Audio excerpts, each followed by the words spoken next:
Hello friends, Neha એજ્યુકેટરમાં આપનું સ્વાગત છે.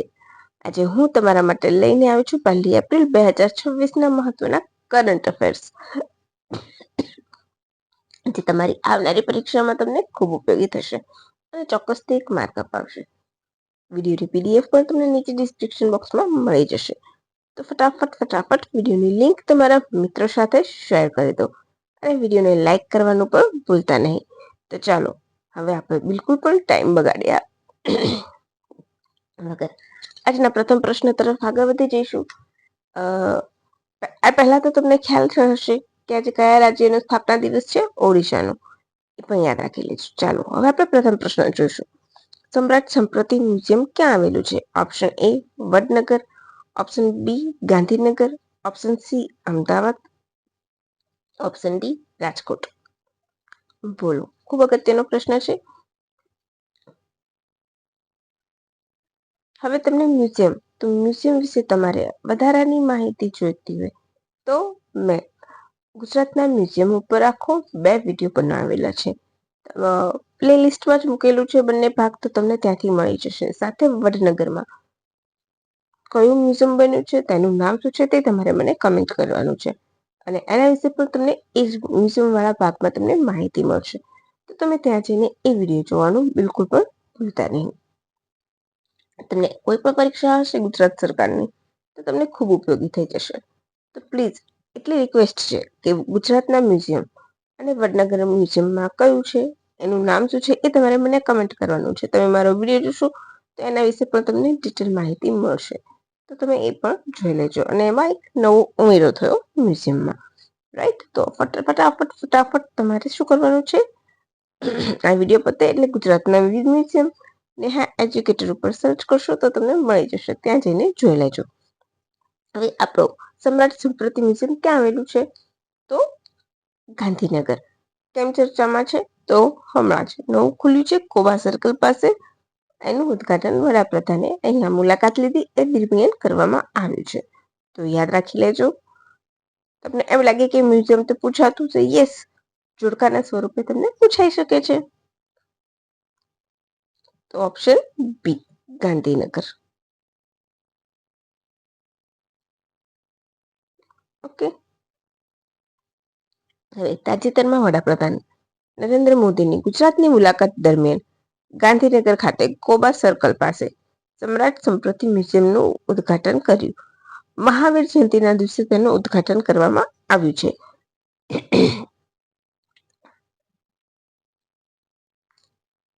હવે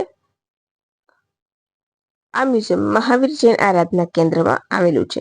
હવે તમારો બીજો પ્રશ્ન પણ થઈ ગયો કે મહાવીર જૈન આરાધના કેન્દ્ર ક્યાં આવેલું છે? તો ગાંધીનગર. રાષ્ટ્ર સંત પરમ પૂજ્ય આચાર્ય દેવશ્રી પદ્મ સાગર સુરજી મહારાજની પ્રેરણાથી આ મ્યુઝિયમ તૈયાર થયેલું છે. અહીંયાથી તમારા વિધાન વાક્યો 100% બની શકે છે. હવે અહીંયા શું છે? તો 2000થી વધુ જૂના પ્રાચીન જ્ઞાન, શિલ્પકલા, સ્થાપત્યની પ્રદર્શની છે. તેમજ અહીં ધાતુ છે, ગાંઠ નહીં, ધાતુ અને પાષાણમાંથી બનેલા શિલ્પો, લઘુચિત્રોની હસ્તપ્રતો, પ્રાચીન કલાકૃતિ, તામ્રપત્રો અને વિશિષ્ટ શ્રુતિ લેખન પણ અહીંયા સંગ્રહિત કરવામાં આવ્યા છે. સમ્રાટ સંસ્કૃતિ મ્યુઝિયમ ઇતિહાસ, ધર્મ અને સંસ્કૃતિનો અદ્ભુત સંગમ છે. જ્યાં જૈનો અહીંયા કરુણા, આત્મશુદ્ધિ, શાશ્વત પરંપરા ના 7 ભવ્ય દીર્ઘાઓ દ્વારા જીવન સ્વરૂપે દર્શાવવામાં આવ્યા છે. ફ્રેન્ડ્સ, મારું બોલવું ખરેખર ખરાબ છે ને બહુ વધારે બોલું ને તો મને તરત ગળામાં ખીચકી આવે. છતાં પણ હું એક દિવસ છોડીને એક દિવસ પછી તમારા માટે વિડીયો લઈને આવું છું. થોડાક દિવસ તો એવું જ રહેશે, રાઈટ? પરંતુ તમે મને બિલકુલ પણ સપોર્ટ નથી કરતા. મારા વિડીયોઝ તમે જોતા નથી. તમને કદાચ હું નામ નહીં કહું, પણ અમુક મોટા ક્લાસીસ છે જે બહુ જ રૂડલી વાત કરે છે. કદાચ એમનું કરંટ અફેર સારું હોય છે, નો ડાઉટ, પરંતુ જે ગંદકીથી ભરેલી વાત કરે છે, એટીટ્યુડથી, તમને એ એટીટ્યુડ વાળા લોકો સાથે ભણવાનું વધારે ગમે છે. તમને શાંતિથી અને સારી રીતે પ્રેમથી કોઈ કંઈ પીરસે છે એ નથી ગમતું, પણ તમને સાવ રૂડલી અને ગંદા બિહેવિયર સાથે પેન પર ચાડીને પોતાનું સ્પેશિયલ કશું નથી હોતું એ, પરંતુ પોતાનું માય સ્પેશિયલ કરીને પેન્ટ પછાડીને બૂમો પાડીને તમને હડધૂત કરીને આપે એવું તમને વધારે ગમે છે, રાઈટ? કેમ તો એમના નામ થઈ ગયા છે એટલે. તમને એ જ વસ્તુ હું આપું છું, પરંતુ તમને નથી ગમતું, કેમ તો કે નવા છે, રાઈટ? આ લોકોની મેન્ટાલિટી હોય છે અને એ તમે જોઈ છે. ચાલો છોડો વાત, જેને જોવું હશે એ જોશે, અને કોઈને એના જેવા હડધૂત કરનારા માણસો સાથે ભણવું ગમતું હશે તો એમની મરજી છે.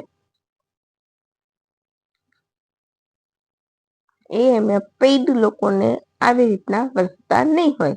એક સિમ્પલ વસ્તુ છે, એમના ક્લાસમાં પેઇડ કોર્સ વાળા સાથે ટાઈમ વેસ્ટિંગ પણ નહીં કરતા હોય.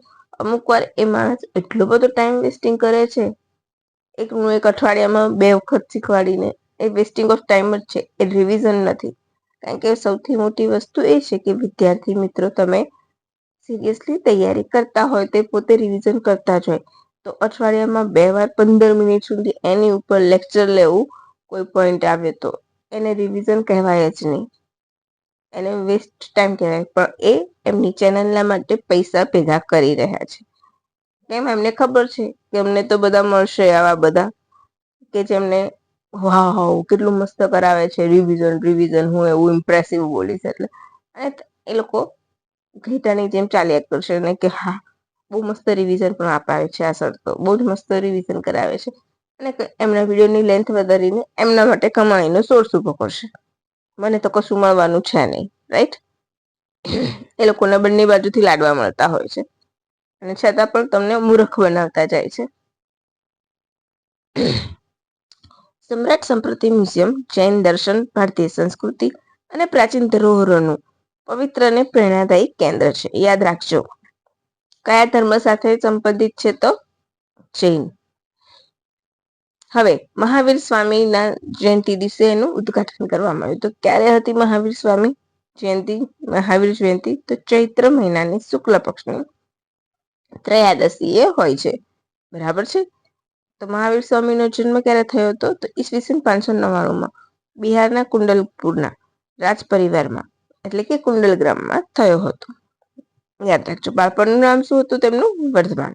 30 વર્ષની વયે ત્યાગ કર્યો હતો ભાઈની રજા લઈને, રાઈટ?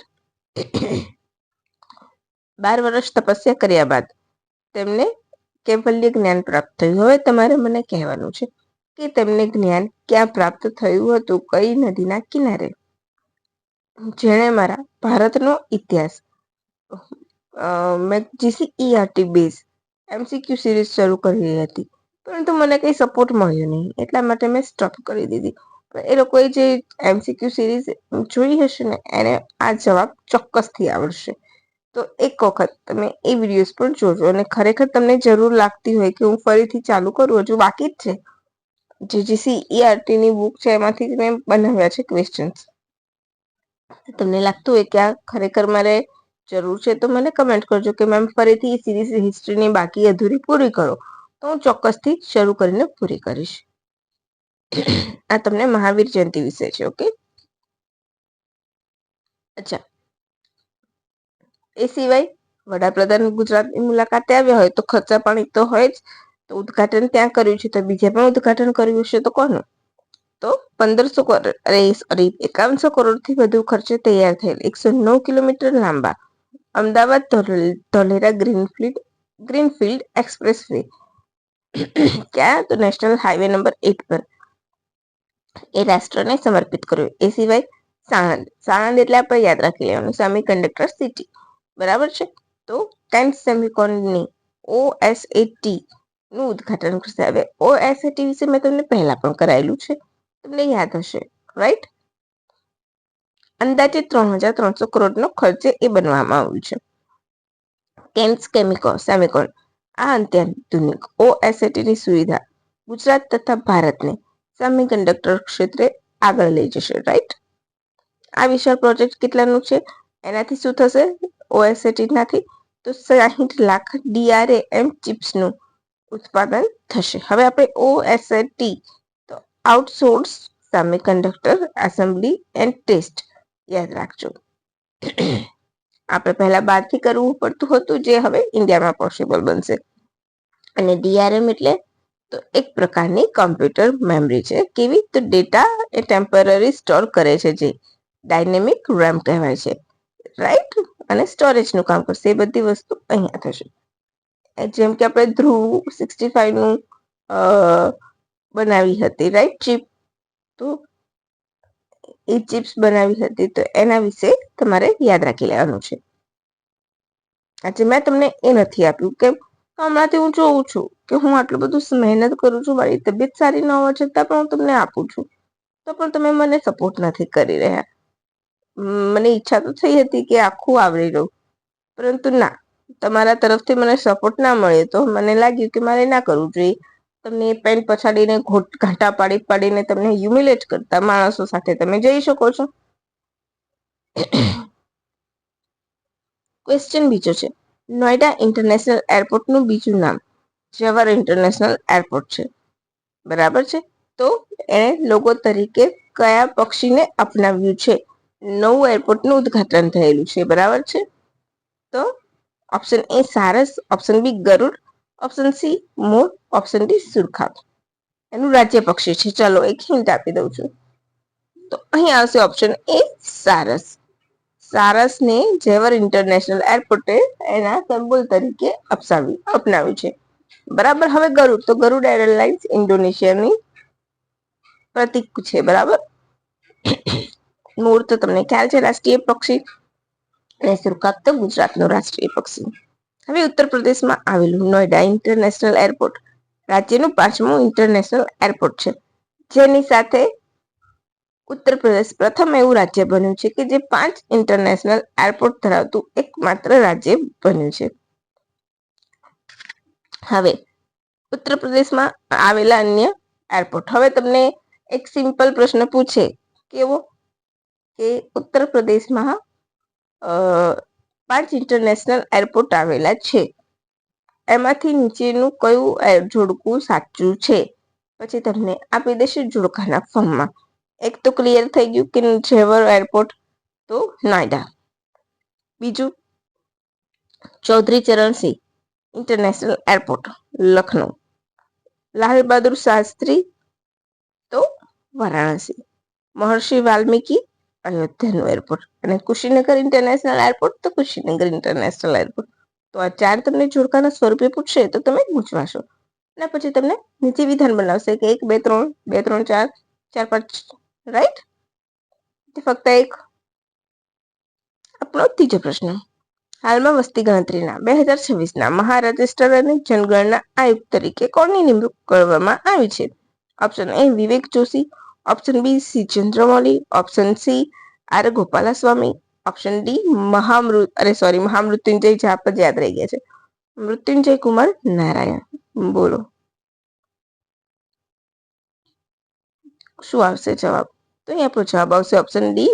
હાલ કોણ છે રજિસ્ટ્રાર? તો મૃત્યુંજય કુમાર નારાયણ. હવે 2022 થી આ પદ ઉપર છે. 2027 સુધી 27 સુધી એમનું 26 સુધી એમનો કાર્યકાળ વધારવામાં આવ્યો હતો, અને અત્યારે પણ એ આ પદ ઉપર કાર્યરત છે. હવે વસ્તી ગણતરી ક્યાંથી શરૂ થવાની છે? તો તમને સૌને ખ્યાલ છે કે ફેબ્રુઆરી 2027 થી. પ્રથમ વખત ડિજિટલ સ્વરૂપે થનારી વિશ્વની સૌથી મોટી વસ્તી ગણતરી છે. કયા નંબરની છે? તો યાદ રાખજો, 16મી, અને સ્વતંત્ર ભારતની 8મી. યાદ રાખજો. આમ જોવા જાવ ઓવરઓલ તો 16મી અને સ્વતંત્ર ભારતની 8મી. પ્રથમ વખત કોના સમયમાં થઈ હતી? 1872માં. એ તમારે મને કહેવાનું છે. હવે આ વસ્તી ગણતરી ડિજિટલ થશે તો સીડેક એના દ્વારા ડેવલપ કરવામાં આવ્યું છે આખું માળખું, બરાબર છે. હવે આ વસ્તી ગણતરીના 2 મેસ્કોટ પણ છે. કયા? પ્રગતિ અને વિકાસ. એક મહિલા પ્રગણક છે અને એક પુરુષ. પ્રગણક એટલે જે વસ્તી ગણતરીનું કામ કરશે એ. 8મી વસ્તી ગણતરી જનગણના આયુક્ત કોણ? 7મી લખવાનું હતું અહીંયા, એટલે કે આના પહેલા જે થઈ હતી 2011 વાળી, એમાં કોણ હતા? તો વિવેક જોશી. અને પ્રથમ વખત હતા તો કોણ હતા? આર ગોપાલા સ્વામી. હવે આ તમારું બરાબર પ્રૂફ. તમને પ્રૂફની જરૂર પડતી હોય તો પ્રૂફ છે. હવે આપણી જનગણના વસ્તી ગણતરી કયા આર્ટિકલ હેઠળ આવશે? તો 246. સંઘ સૂચિમાં એનો કયો ક્રમ છે? 69. જનગણના અધિનિયમ 1948 અને જનગણના નિયમ 1990 હેઠળ આ ચલાવવામાં આવે છે. જે જનગણનાને એની હેઠળ કાનૂની આધાર પણ મળેલા છે. કેવા? તો આપણે જોઈએ. સેક્શન 15 માં એની જોગવાઈ છે, જે હેઠળ જનગણના આરટીઆઈ હેઠળ નથી આવતી. કોર્ટમાં પુરાવા તરીકે તેને રજૂ કરી શકાતી કે ઉપયોગ કરી શકાતો નથી. સરકારી કે ખાનગી સંસ્થા સાથે વસ્તી ગણતરીની માહિતી શેર કરી શકાતી નથી. આ હેઠળ એને આ 3 બાબતમાં એને કાનૂની રક્ષણ મળ્યું છે. અને ખાસ કયું યાદ રાખવાનું છે તમારે? આરટીઆઈ હેઠળ આવતી નથી. રાઇટ ટુ ઇન્ફોર્મેશન હેઠળ વસ્તી ગણતરી આવતી નથી. આ યાદ રાખજો. અને આ હું નથી કહેતી, એમની પ્રેસ કોન્ફરન્સ જે થઈ હતી તો એમાં જે શબ્દો બોલેલા છે એમાં મેં ટ્રાન્સલેટ કરીને તમને અહીં આપ્યું છે. પીઆઈબી નું ઓફિશિયલ ટ્વિટર હેન્ડલ એકાઉન્ટ છે. મહારજિસ્ટ્રાર દ્વારા આ વસ્તુ કહેવામાં આવી છે અને મેં લખીને આપી છે તમને. પછી માર્ચ 2026માં New York city half marathon 21.1 kilometre દોડીને 60 મિનિટથી ઓછા સમયમાં અંતર પૂર્ણ કરનાર પ્રથમ ભારતીય કોણ બન્યું? અમલાન બોરગોહેન, શીતલ દેવી, ગુલવીર સિંહ કે અવિનાશ સાંબલે? બોલો. અહીં આપણો જવાબ આવશે ઓપ્શન સી, ગુલવીર સિંહ. હવે તમારે મને એક વસ્તુ કહેવાની છે કે કોમનવેલ્થ અહીંયા અમદાવાદ વાળી નહીં, પરંતુ એના પહેલા જે યોજાવાની છે તો ક્યાં યોજાવાની છે? યોજાવાની હોય તો યસ, અને ના યોજાવાની હોય તો નો. અને અમદાવાદ પહેલા યોજાવાની હોય ઇફ યસ તો ક્યાં યોજાવાની છે? હવે ન્યુયોર્ક સિટીમાં હાફ મેરેથોન યોજાઈ હતી. તો હાફ મેરેથોન કેટલા કિલોમીટરની હોય છે? 21.1. કેટલી મિનિટમાં પૂર્ણ કરી? તો 59.42 મિનિટમાં પૂર્ણ કરીને રાષ્ટ્રીય રેકોર્ડ કર્યો. અને આ પૂરી કરનારા પ્રથમ ભારતીય પણ બન્યા છે. આ સિવાય તેમણે ધ 10 સ્પર્ધા પણ જીત્યા છે. બરાબર છે. કેટલી મિનિટમાં? તો 27.24 અને 18. રાઈટ? ધ 10 સ્પર્ધા જીતી લીધી છે. અને કયો ક્રમ મેળવ્યો છે? તો 7મો. અને એની સાથે કોમનવેલ્થ ગેમમાં એમણે પોતાનું સ્થાન બનાવી લીધું છે. હવે અહીંયા હાફ મેરેથોનની વાત થઈ તો તમને ખ્યાલ આવ્યો કે 21.1 કિલોમીટર એટલે કે 21.21,000 સમથિંગ મીટર. તો મેરેથોન કેટલા મીટરની હોય છે? બોલો. તો મેરેથોન રેસ હોય છે 42.195 મીટર. અને કિલોમીટર પૂછે તો 42.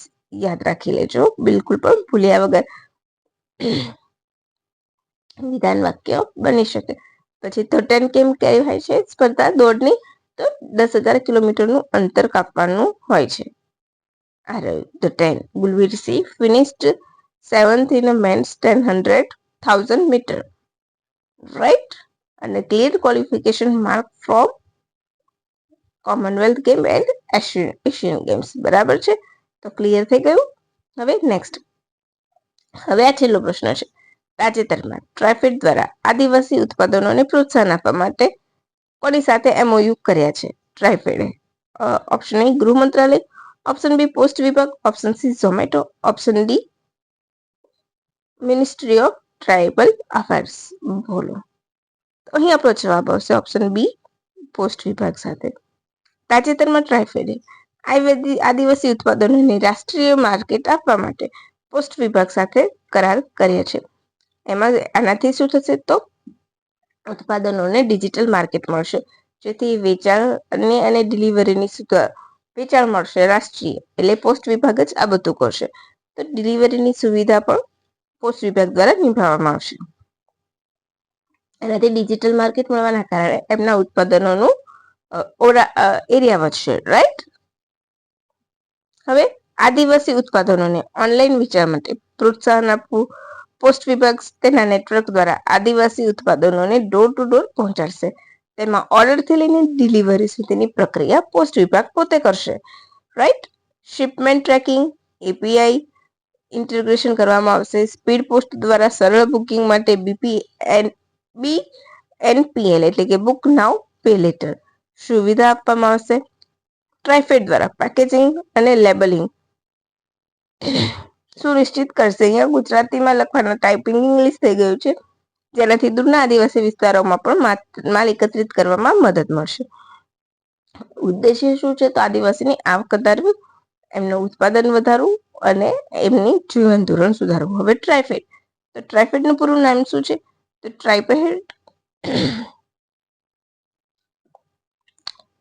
Tribal cooperative marketing development federation of India limited સ્થાપના થઈ હતી 1987માં. મિનિસ્ટ્રી ઓફ ટ્રાઇબલ હેઠળ કાર્ય કરે છે. આદિવાસીના ઉત્પાદનોને માર્કેટ સુધી લઈ જવા અને તેમના જીવન ધોરણને સુધારવાના હેતુથી થઈ હતી. તો આજનું આપણું કરંટ અફેર અહીં પૂરું થાય છે. આનો PDF પણ હું તમને નીચે પીડીએફમાં આનું પ્રૂફ પણ મૂકી દઈશ. તો નેહા એજ્યુકેટર પર તમે નવા હોય તો તમે લાઈક કરવાનું ભૂલતા નહીં, સબસ્ક્રાઇબ કરવાનું ભૂલતા નહીં અને કમેન્ટ કરવાનું ભૂલતા નહીં કે તમને વિડીયો કેવો લાગે છે. અને મ્યુઝિયમનો વિડીયો તમે જરૂરથી જોજો, એટલે હું તમને ચોક્કસથી રિક્વેસ્ટ કરીશ. કેમ? તો તમારા હિતમાં છે. ગુજરાતના મ્યુઝિયમ જોશો. અને હું તમને કોઈ લવારી પણ નથી કરતી બીજા બધાની જેમ. વગર આડી અવળી વાતો કર્યા વગર હું તમને સીધું આપું છું, રાઈટ? અને તમને હ્યુમિલેટ પણ નથી કરતી. તો પ્લીઝ તમે મને એટલો સપોર્ટ કરશો તો મને પણ તમારા માટે કામ કરવું ગમશે. અને હિસ્ટ્રીના વિડીયો જોઈતા હોય તમારે GCERT બેઝ જે મેં બંધ કરી દીધી છે સિરીઝ, તો તમે કમેન્ટ કરશો તો હું ચાલુ કરી દઈશ. તો ચલો મિત્રો, હવે રજા લઈશું, ફરી મળીશું નવા 3જી તારીખે, રાઈટ? કેમ? તો ઓલવેઝ તમને ખ્યાલ જ છે તમારું ગળું ખરાબ છે એટલે આપણે 3જી જ મળીશું. તો ચલો મિત્રો, રજા લઈશું. Thank you for watching my video and have a good day.